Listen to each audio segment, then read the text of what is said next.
来关心受泰利风台影响，屏东的小琉球这2天风影是真大，鹅仔口的附近的影是直接溢到车路。若这个风台会行向海南岛，安尼风影、海影就会豆豆变较细。大影一直起来，尤其赶紧带囡仔离开。17号在屏东小琉球，虽然日头正猛，风影煞袂细，海口附近的海水直接漫到路顶悬，尤其骑机车通过是真危险。风浪很大，那以昨天和今天来说，客人都是回程的客人会非常的多，都是提早回程。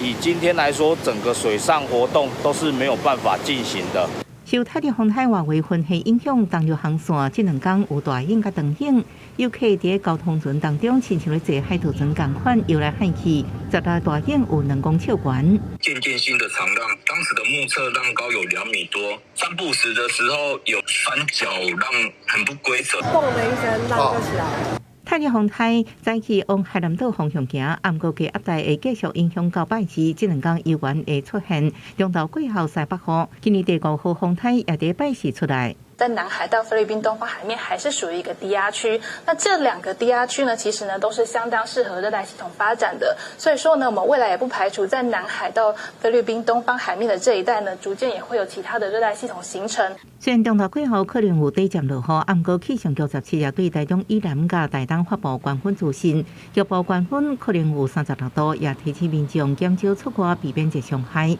记者综合报道。